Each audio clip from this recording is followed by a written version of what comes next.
ठाकुर जी की फल कुंज है, आज ठाकुर जी का फल मनोरथ है। ठाकुर जी फल के मध्य में बैठेंगे और जब कुंज मनोरथ होगा ना तो उसी समय कुंज के अनुसार पद और एक लीला गाई जाएगी। आम बेचन वारी आई एक आम बेचन वारी, एक आम बेचवे वारी आई है और सिर पे अपने टोकरी लेकर के आम लेती हुई चल रही है। अरे कोई आम ले लियो, अरे कोई आम ले लियो, अरे कोई आम ले लियो, कहती भाई जब जा रही है। इतने में ही अभी 2.5 वर्ष के हैं गोपाल जी और 2.5 वर्ष के ठाकुर जी अपने कोई खिलौना ते खेल रहे हैं। यशोदा मैया दही मथ रही है और जैसे ही ठाकुर जी ने सुनी कोई आम ले लो, कोई आम ले लो, नन्हे से गोपाल जी तुरंत उठ करके गए और छम छम करते मैया के पास जाके बोले, मैया मैं आम खाऊंगा, मैं तो आम ही खाऊंगा। मैया बोली, लाला तेरे बाबा ने पूरे भंडार भर रखे हैं फलन ते, मां सेब उधरे, आम उधरे, अंगूर उधरे, सबरे फल भरे पड़े हैं, जाए के खा ले और आम लेकर के खा करेगो। लेकिन बालकों का स्वभाव है, ठाकुर जी को स्वभाव है, मैं खुद खरीद के लाऊंगा, अपने हाथन से खरीद के लाऊंगा फिर पाऊंगा, बाबा की खरीदी वही चीज ना लूंगा। मैया मैं तो आम खाऊंगा, आम रोने लगे। मैया बोली, लाला जे फल ऐसे ही ना मिलो करें, कछु देनो पड़े तब मिले, तू कहा देगो। अरे मैया तू कैसी बात करे। बोले क्यों, तेरो लाला इतनो मलूक है, मैं जोर ते हंस जाऊं तो सामने वाले मांग वही भूल जाएं। मैया मैं तो जाए करके हंस जाऊंगा, 2 दतुइयां दिख जाएंगी, सोई फलवारी कछु ना मांगेगी। मैया बोली, कहां ते सीखे आयो, कौन ने बताई तू मलूक है। लाला ऐसे ना देगी फलवारी कछु लेके जा। सो ठाकुर जी बोले, मैया मैं एक काम करूं। बोले कहा, अनाज ले जाऊं संग में और अपनी अंजलि में भर के ले जाऊंगा, बाकू दे दूंगा, बाद फल ले आऊंगा। सो नेक्स्ट से गोपाल जी 2.5 साल के अपने दोनों हस्त कमल को अंजलि बनाए करके और वहां में ऐसे अनाज भर लें, गेहूं भर लें और ठाकुर जी अब जा रहे हैं फल लेवे के काज। अब हमारी तरह विवेकी थोड़ी हैं जो धीमे धीमे जाए, ठाकुर जी तो उछल कूद करते हुए जा रहे हैं, ऐसे ही लेके जा रहे हैं, यूं भी नहीं कि बाकू ऐसे दबा ले। अब जैसे ही उछल कूद करते हुए तो सबरे अनाज गिरते जा रहे हैं। मैया कह रही है, अरे लाला ने को नहीं जाने कछु भी, ऐसो भोर हो मेरो लाला। और ठाकुर जी दौड़ के जा रहे हैं, मुख पे चिंता है, क्यों कि फलवारी कहीं चली नहीं जाए। छोटी सी गली में ते नंद भवन ते निकर करके ठाकुर जी आ रहे हैं और सुनो, लत्ता नाए पहने, वस्त्र नाए पहने, केवल कौंधनी पहन रखी है। वह कौंधनी में ही क्षुद्र घंटिका इतनी लंबी लंबी है कि वाते ही ठाकुर जी को जो है काय सब ढक रहे हो है, बाकी नहीं तो सब आज हरि देखे नंगम नंगा। भैया ये भी एक सौभाग्य दर्शन है कि ठाकुर जी बिना वस्त्र के ही दिख रहे हैं। एक मुझे किसी बालक ने चित्र बना के दिया, आप लोग मत बनाना, उसमें ठाकुर जी 1 वर्ष के ठाकुर जी हैं और ठाकुर जी के 4 भुजा हैं, शंख चक्र गदा पद्म, और शंख चक्र गदा पद्म 1 वर्ष के ठाकुर जी और बिना वस्त्र के मंद मंद मुस्कुरा रहे हैं, इतनी प्यारी छवि है। और ठाकुर जी दौड़ते भय जा रहे हैं, अनाज सब गिरतो जा रहा हो। 2.5 वर्ष के बालक की चाल सीधी नहीं होती, वो चले कैसे, सीधो भी चले तो ऐसा लगे टेढ़ो जा रहा है। तो कभी ठाकुर जी यूं जावे, कभी यूं जावे, कभी यूं जावे। ललित गति विलास बल गुहास, प्रणय निरीक्षण कल्पितो रुमान। इतने में ही वो फल बेचन वाली अपने सिर पर टोकरी रखे, अरे कोई आम ले लो, कोई आम ले लो, मीठे रसीले आम ले लो, कहती भाई जैसे ही आई और वाकई गलती ते दृष्टि पड़ गई, वह गली में जा गली ते नंद भवन ते ठाकुर जी अनाज लेके दौड़ते हुए आ रहे हैं। और जैसे ही देखी है ठाकुर जी की सूरत, भूल गई सब सुध बुध। ठाकुर जी की रूप कांति कैसी है? श्री कृष्ण करणामृत में श्री विल्व मंगल जी कहते हैं कि ठाकुर जी का जो तन है वो तन तो ऐसा है जैसे कि मानो गहरा नील सरोवर,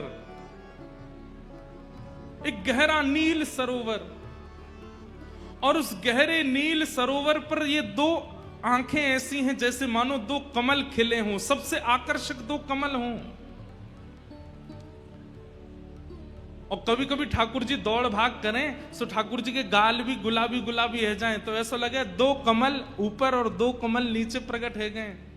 ठाकुर जी की अंग कांति तो श्याम वर्ण की है, परंतु ये हस्त कमल ये भी गुलाबी हैं, चरण कमल ये भी गुलाबी हैं, ओष्ठ ये भी गुलाबी हैं। आहा। और बीच बीच में जो स्वर्ण के आभूषण मैया ने पहनाए हैं वो ऐसा लगे कि स्वर्ण की कोई नील सरोवर में कोई ने दीप दान किया हो, तो सुंदर सुंदर सुंदर सुंदर दीप वह सरोवर में मचल रहे हैं। तो ऐसे ठाकुर जी की रूप कांति पर मानो जैसे स्वर्ण के आभूषण लगते हैं।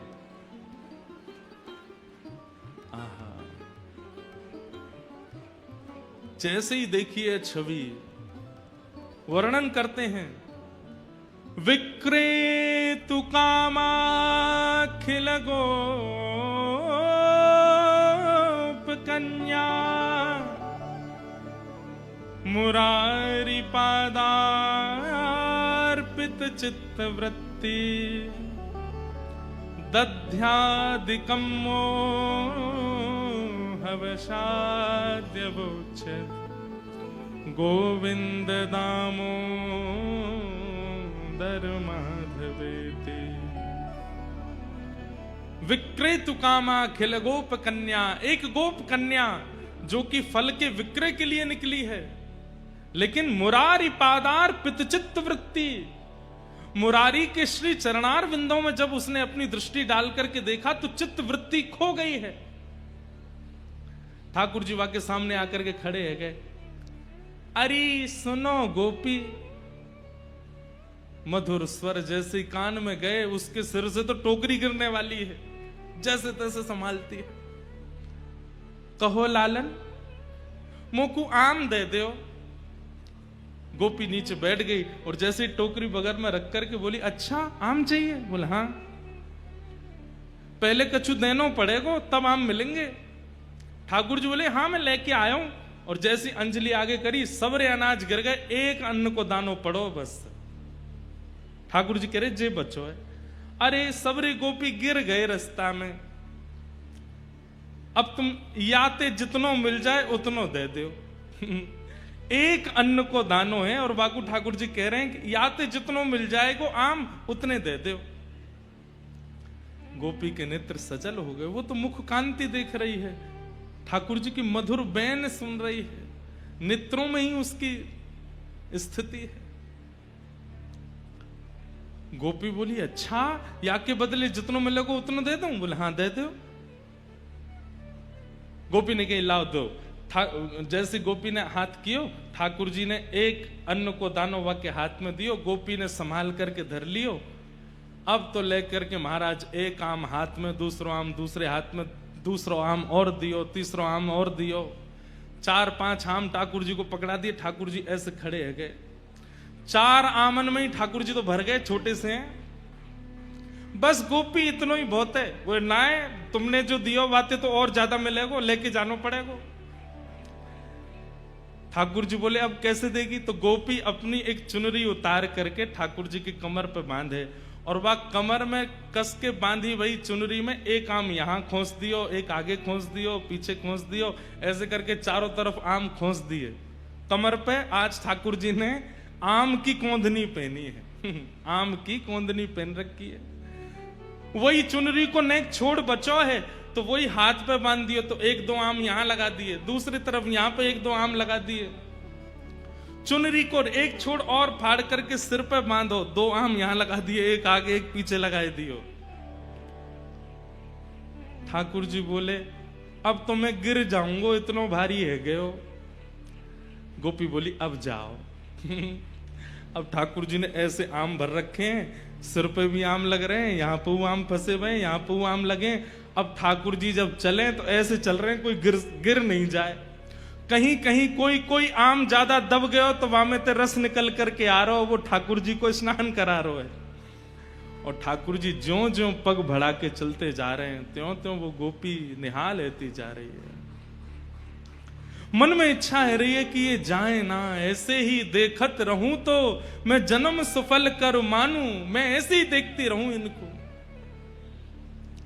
वहां से यशोदा मैया लाला की झांकी देख रही है और यहां से वो आम बेकनवारी देख रही है। ठाकुर जी की छवि देख करके निहाल है गई। और जैसे ही सिर पर आम की टोकरी लेकर के निकली है, पहले तो कह रही आम ले लो, लेकिन अब रास्ता में कहती जा रही है अरे कोई गोपाल ले लो, अरे कोई गोविंद ले लो, अरे कोई घनश्याम ले लो, अरे कोई लाला ले लो, अरे कोई कृष्ण ले लो। कृष्ण गोविंद गोपाल मधुसूदन मुरारी कहती हुई जा रही है। आहा, वह एक अन्न के दाने को बार बार शीश से लगावे, नेत्रंश अश्रुपात है रहे हैं। बहाने बना बना करके रोज जावे नंद भवन के सामने और ठाकुर जी रोज वहां से कछु खरीदवे जावे। ऐसी कृपा ठाकुर जी ने वाक्य ऊपर करी है।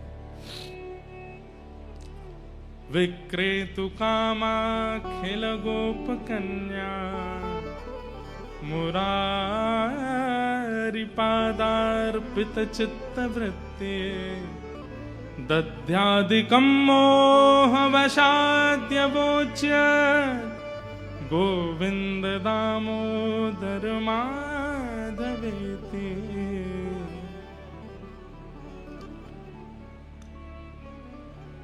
ऐसी वो आम बेचन वाली रोज आवे और ठाकुर जी रोज खरीदवे जामे वहां से।